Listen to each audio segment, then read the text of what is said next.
Welcome to future zone academy. आज हम कक्षा 12 की जो हमने इंग्लिश पढ़ रहे थे ग्रामर, उसके सेकंड पार्ट की ओर बढ़ते हैं। अगर आपको इंग्लिश ग्रामर के अच्छे नोट्स चाहिए एग्जाम्पल बाय एग्जाम्पल, तो आप हमारी विशेष क्लास जो क्लास 12 का बैच बना हुआ है उससे जुड़ सकते हैं। उसके लिए आप 8755084148 पर संपर्क कर सकते हैं व्हाट्सएप के द्वारा, या कॉन्टैक्ट कर सकते हैं। उसमें पर मंथ आपकी जो फीस रहेगी पर सब्जेक्ट 200 रहेगी। आगे चलते हैं। यहाँ पर जो हमने फर्स्ट पार्ट में बताया था आपको सेंटेंस के बारे में, आज हम नेक्स्ट चलते हैं, क्योंकि उस पार्ट में हमने सेंटेंस का सिर्फ सिंपल पार्ट बताया था। अब हम दो जो नेक्स्ट बचे थे उनके बारे में चर्चा करते हैं। तो नेक्स्ट हेडिंग है आपकी द कंपाउंड सेंटेंसेस। कंपाउंड का मतलब होता है संयुक्त, संयुक्त वाक्य। तो यहाँ पर हम संयुक्त वाक्य के बारे में देखते हैं। जैसे कि मैं बता रहा था आपको, तो हमारे पास एक मुख्य उपवाक्य होता है, एक उपवाक्य होता है। मुख्य उपवाक्य को इंग्लिश में हम प्रिंसिपल क्लाउज कहते हैं और उपवाक्य को हम सिंपल क्या कहते हैं, क्लाउज कहते हैं। तो प्रिंसिपल क्लाउज जो हमारा क्या होता है, जो मुख्य यानी जिसके बारे में बात कही जा रही है वो आपका मुख्य उपवाक्य होगा, और जो भी उसके बारे में कहा जाएगा वो होगा आपका उपवाक्य। तो अगर संयुक्त वाक्य की बात कर रहे हैं ना आप, यानी कंपाउंड सेंटेंस के बारे में बात कर रहे हैं, तो आपको प्रिंसिपल क्लाउज और क्लाउज दोनों इस प्रकार के देखने को मिलेंगे जो दोनों समान पदीय हैं, यानी कोऑर्डिनेट क्लाउज होंगे। कोऑर्डिनेट का मतलब इसका भी अपना एक अस्तित्व होगा, इसका भी अपना एक अस्तित्व होगा। जैसे कि हम एग्जाम्पल के द्वारा समझते हैं, जैसे God made the country and man made the town. यहाँ पर अगर आप एंड हटाकर अलग अलग एक सेंटेंस इसको देखें और इसको देखें तो ये दोनों अलग अलग रह सकते हैं, यानी कोई किसी के ऊपर डिपेंड नहीं है। आप सिंपल कह सकते हैं गॉड मेड द कंट्री, ये भी आपका सेंटेंस होगा। यहाँ पर आप अलग से कह सकते हैं मैन मेड द कंट्री या मैन मेड द टाउन, ये भी आपका अलग से सेंटेंस होगा। यहाँ पर ये सेंटेंस इसके ऊपर बिल्कुल भी डिपेंड नहीं है, तो इसलिए हम कह रहे हैं समान पद यानी कोऑर्डिनेट क्लाउज, क्योंकि दोनों अपना अलग अलग अर्थ रखते हैं। तो आगे चलते हैं, दूसरा एग्जाम्पल देखते हैं। गॉड मेड द मैन, भगवान ने आदमी को बनाया, and man made the town, और आदमी ने टाउन बनाया। तो यहाँ पर देखो, ये भी आप एंड के पास में जो इधर सेंटेंस है और ये भी इधर सेंटेंस है, दोनों अलग अलग रह सकते हैं। तो इसका मतलब ये दोनों समानपदीय है, और समानपदीय है तो संयुक्त वाक्य आपका बन गया है। अब हम नेक्स्ट की ओर चलते हैं। नेक्स्ट पॉइंट है आपका द कॉम्प्लेक्स सेंटेंस। कॉम्प्लेक्स का मतलब मिश्रित वाक्य।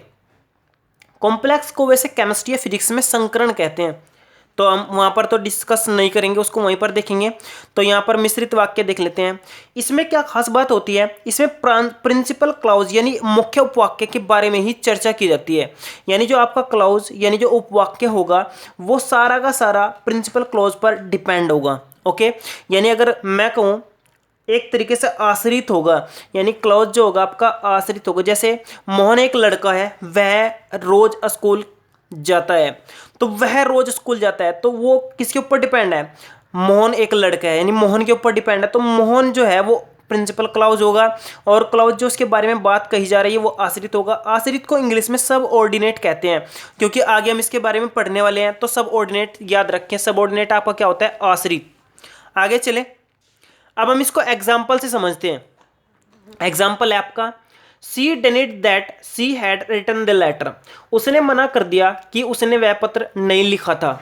तो यहाँ पर आप ध्यान दें, तो यहाँ पर सी डिनाइड यानी ये जो वाक्य है इसके बिना ये वाक्य अधूरा है। तो इसका मतलब ये दूसरा जो आपका उपवाक्य यानी क्लोज है, ये प्रिंसिपल क्लोज पर पूर्ण रूप से क्या है, डिपेंड है। ये आपका प्रिंसिपल क्लोज है और ये सिंपल क्लोज है, यानी ये पूरा पूरा इसके ऊपर क्या है, डिपेंड है। ऐसे ही दूसरा एग्जांपल देखते हैं। He is a man whom we all respect. यही वो आदमी है, यही वो व्यक्ति है जिसका हम सब सम्मान करते हैं। तो यहाँ पर ध्यान दें, ये किसके ऊपर डिपेंड कर रहा है, प्रिंसिपल क्लोज पे ऊपर डिपेंड कर रहा है। प्रिंसिपल क्लोज आपका क्या है, ही इज ए मैन, ये आपका प्रिंसिपल क्लोज है, और होम वी ऑल रेस्पेक्ट ये आपका क्या है, क्लोज है। तो ये इसके ऊपर क्या है, पूर्ण रूप से आश्रित है, या फिर हम कह सकते हैं इसका क्या है, सब ऑर्डिनेट है। तो आगे चलते हैं सब ऑर्डिनेट के बारे में, यानी आश्रित उपवाक्य कितने प्रकार के होते हैं, कैसे कैसे होते हैं, उनके बारे में अब हम चर्चा करते हैं। तो काइंड्स ऑफ सबऑर्डिनेट्स क्लाउज, आश्रित उपवाक्य के प्रकार, ये सामान्यतः तीन प्रकार के होते हैं। एक तो हमारे पास क्या होता है, नाउन क्लाउज यानी संज्ञा उपवाक्य, एडजेक्टिव क्लॉज, एडवर्ब क्लॉज, इसको हम है ना एडवर्बियल भी कहते हैं। क्या कहते हैं? एडवर्बियल। तो एक एक करके हम तीनों के बारे में पढ़ते हैं। तो पहले हम नाउन क्लॉज के बारे में चलते हैं लेकर। नाउन क्लॉज यानी संज्ञा उपवाक्य। तो आप लोग ध्यान दें, अगर आपका सेंटेंस के अंदर कुछ भी ऐसा है जो संज्ञा की तरह कार्य कर रहा है, यानी संज्ञा का कार्य कर रहा है, तो वो आपका क्या होगा? नाउन क्लॉज होगा। एग्जाम्पल के द्वारा समझते हैं। व्हाट ही सेड, जो उसने कहा, वाज ट्रू, सच था। जो उसने कहा क्या वह सच था? तो यहां पर आप ध्यान दें, जो उसने कहा सच था, इसका मतलब वाज ट्रू के जो पास में लिख रहा है आपका व्हाट ही सेड, ये आपका क्या है? ये आपका क्या है? ये आपका है नाउन क्लॉज, क्योंकि ये संज्ञा का कार्य कर रहा है। I asked the boy how old he was, मैंने लड़के से कहा कि वह कितना बड़ा है या कितनी उम्र का है। तो यहां पर आप देख रहे हैं, तो ये जो आपका है ना हाउ ओल्ड ही वाज, ये आपका किसकी तरह कार्य कर रहा है? ये कर रहा है आपका नाउन क्लॉज की तरह, तो आपका नाउन क्लॉज होगा। इसी तरह आपका तीसरा सेंटेंस है, life is what we make it, जिंदगी वह है जो हम बनाते हैं। तो आप यहाँ पर व्हाट वी मेक इट, ये आप किसकी तरह देख रहे हैं? ये आपका नाउन क्लॉज की तरह कार्य कर रहा है, तो ये आपका क्या होगा? Noun clause. बेसिकली यहाँ पर ये छोटी छोटी चीज़ें अभी समझ के हम आगे इनको यूज करेंगे, ये बहुत इंपॉर्टेंट है, आप ध्यान से समझें इनको। आगे चलते हैं। नेक्स्ट है आपका एडजेक्टिव क्लॉज। एडजेक्टिव क्लॉज आपका क्या है? नाउन या प्रोनाउन, या फिर हम दोनों को कह देते हैं रिलेटिव नाउन के बाद जो आपका हु, विच, वाई, दैट आदि आएगा, उसके बाद जो सेंटेंस होगा आपका, वो आपका होगा एडजेक्टिव क्लॉज। एग्जाम्पल के तौर पर ध्यान दें, we love them who love us, हम उन्हें प्यार करते हैं, हम उन्हें अधिक पसंद करते हैं जो हमें पसंद करते हैं। तो यहाँ पर आपका क्या होगा? We love them. यहाँ पर आप देख रहे हैं ये आपका क्या है? नाउन की तरह कार्य कर रहा है। तो नाउन के बाद जो भी आपका होगा वो हु या विच या वाई के साथ स्टार्ट होगा, तो वो आपका क्या होगा? Adjective clause. तो आपका एडजेक्टिव क्लॉज आपका ये हुआ, ये आपका क्या है? एडजेक्टिव क्लॉज होगा। अब हम चलते हैं आगे। I have a chain which is made of gold. आप यहाँ पर देख रहे हैं विच से बनती है, तो विच आपका ये देखो, आप यहाँ पर देख सकते हैं चेन आपका क्या है? नाउन है। नाउन के बाद जो आपका यूज हो रहा है which is made of gold, ये आपका पूरा टोटली क्या है? एडजेक्टिव क्लॉज है। इसी प्रकार अगला एग्जांपल देखते हैं। The time which is lost for ever. The time आपका नाउन की तरह काम कर रहा है, और विच इज लॉस्ट ये आपका विच इज लॉस्ट यानी विच से स्टार्ट हो रहा है, तो इसका मतलब आपका क्या बना रहा है? एडजेक्टिव क्लॉज बना रहा है। तो ओके, अगले पार्ट की ओर चलते हैं। अगला आपका क्या है? एडवर्ब क्लॉज यानी एडवर्बियल। एक बार इसको भी देख लेते हैं। तो आपका एडवर्बियल क्या कह रहा है? दी एडवर्ब क्लॉज, इसको हम एडवर्बियल क्लॉज के नाम से भी जान जाते हैं। तो हम देखते हैं यहाँ पर प्रिंसिपल क्लॉज और एडवर्ब क्लॉज एक दूसरे पर बिल्कुल भी डिपेंड नहीं होते हैं। जैसे कि एग्जांपल देखते हैं। I know that Nishant is a good student.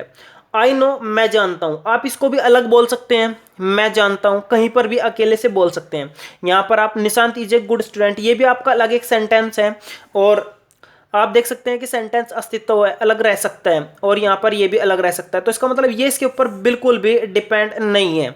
I love him, मैं उसे पसंद करता हूँ, because she is a good friend. आप बिकॉज हटाकर इसको और इसको अलग अलग देखें तो ये भी आपका रह सकता है, ये भी आप देख सकते हैं रह सकता है। तो दोनों अलग अलग जब सेंटेंस अस्तित्व में है तो इसका मतलब आपका क्या है? एडवर्ब क्लॉज है। तो यहाँ पर ध्यान दें, एडवर्ब क्लॉज आपका बाद वाला है, और ये है ना दूसरे यानी प्रिंसिपल क्लॉज पर बिल्कुल भी डिपेंड नहीं होता है। ओके, अब हम नेक्स्ट पार्ट में जो आपका नेक्स्ट वीडियो होगा उसमें नेक्स्ट पार्ट में हम पढ़ेंगे फ्रेज एंड दी क्लॉज। ये आपका वेरी वेरी इंपॉर्टेंट है। इसमें फ्रेज में आप है ना एक एक करके सारी चीज पढ़ेंगे, जिस तरह आपके फिनेट्स, नॉन फिनेट्स और पार्टिसिपल, ये सब इसी के अंतर्गत आते हैं। और यूज ऑफ पार्टिसिपल जो वेरी वेरी इंपॉर्टेंट है, आप इसी में ही देखने को मिलेंगे। बच्चों की बहुत शिकायत रहती है कि आप पार्टिसिपल और नॉन पार्टिसिपल इनको पढ़ाएं, और जिरंड वगैरह भी आपका इसी के अंतर्गत ही आएगा। इन्फिनेटिव और जिरंड और ये आपके क्या नाम इसका एपोजिशंस, ये सब आप इसी के अंतर्गत पढ़ेंगे। ओके, आप पहली वीडियो देखकर दूसरी देखिए, और दूसरी के बाद तीसरी जरूर देखें, क्योंकि तीसरी वेरी वेरी इंपॉर्टेंट वीडियो होगी। और नोट्स के लिए आप फेसबुक, व्हाट्सएप या किसी के द्वारा भी आप संपर्क कर सकते हैं, ताकि मैं आपको नोट्स भेज सकूं। Okay, thank you.